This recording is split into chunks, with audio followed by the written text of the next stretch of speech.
Hello and welcome to Entirely English. We are continuing with our naval idioms. Today we have moved on to the letter T. This will be the first of two parts. This is the last set of idioms which will require more than one upload. So let's get into it. If you have watched the previous videos in this series, you'll know that these idioms come from the Royal Navy because everybody in Britain at one time knew somebody or was related to somebody or had themselves been in the Royal Navy. So the phrases they used on board ship became common parlance in the English language. And today our first one beginning with T is to toe the line. Now there are several speculations about where this comes from, most of which have been disproved. For example, people say toe the line was in the Houses of Parliament.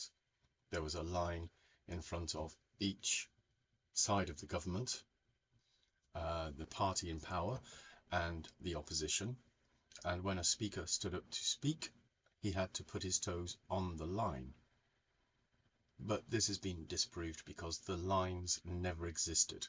Old pictures from before the 18th century showed that the Houses of Parliament did not have these lines on the floor. Other people say that it's from boxing, that the two boxers had to step to lines drawn on the floor before the bout started. Unless they stood there and had to just hit each other without moving, I can't see why that would be relevant. Different sized people require different distances, so it doesn't work. A third possibility was toe the line referred to barges. These are the boats on rivers, and they were sometimes pulled by horses. So the line would be the line connecting the horse to the barge. That doesn't work because that sort of toe is T-O-W, not T-O-E, which is the toe on your foot. So we have toe the line from the Navy. In the Royal Navy, the sailors, when they were called to inspection, had to stand barefoot with their toes on the line created by the gaps in the planks on the deck. So to toe the line was to conform, to stand at attention in a line for inspection. And that's how we use it today, is to conform, to toe the line, to do what is expected of you, to follow the rules, to do everything that is necessary. Our next one is one of my favorites. It's to turn a blind eye. Now you might have heard of Admiral Lord Nelson. There is a big column dedicated to him in the middle of London, Nelson's column. There is a story that Nelson was quite a character, and he kept going back to sea fighting, even though the enemy were killing him piece by piece. He lost his arm, he lost an eye, and that's where this phrase comes from, the eye. In the Battle of Copenhagen in 1801, the British fleet were not doing very well in the battle, and Vice Admiral Nelson, as he was at the time, was leading one ship, and the person in charge, presumably the admiral, sent a signal. That's when they used the flags to send messages that all the ships should retreat. Now, Nelson continued to attack, and his second officer said, Captain, we've been told to retreat. There are signals. And Nelson raised the telescope to his blind eye, the eye he didn't have anymore, and looked in the direction of the commander's ship and said, I see no signal, continue the attack. And, well, fortunately they won the battle, so if that hadn't happened, it probably wouldn't be so famous.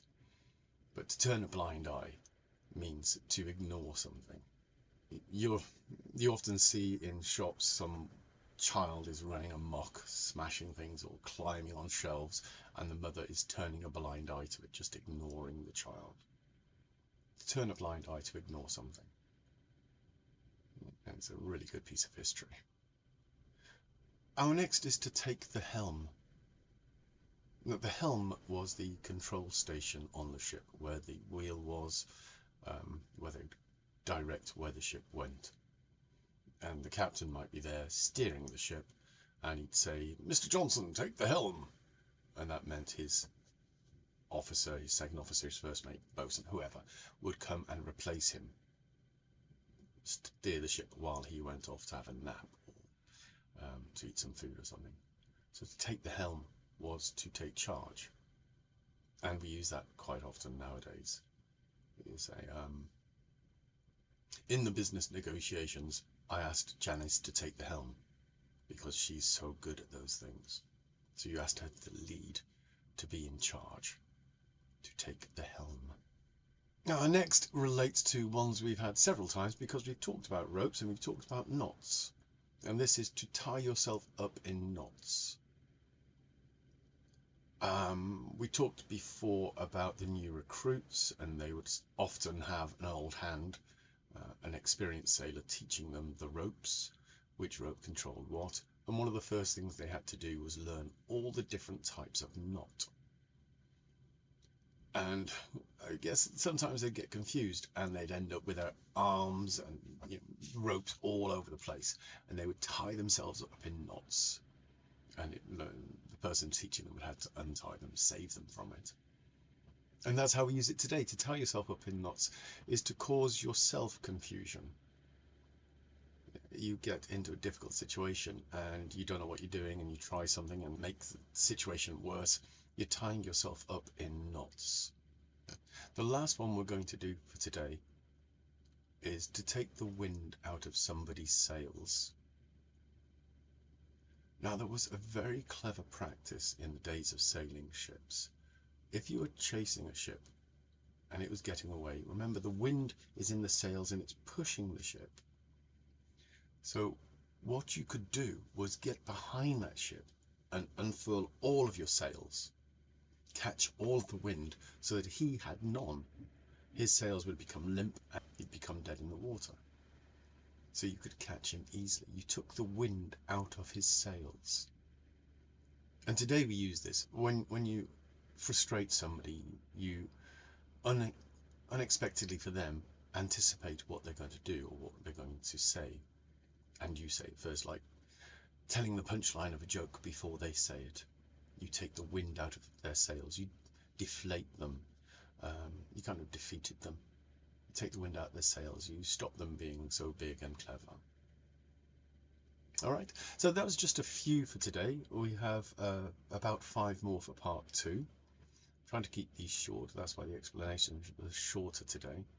I hope you found them interesting. If you have any thoughts on these, or any idioms that you know that you'd like to mention, pop them in the comments below. Don't forget to like and subscribe, and do come back for part 2. Have a nice evening. Bye bye now.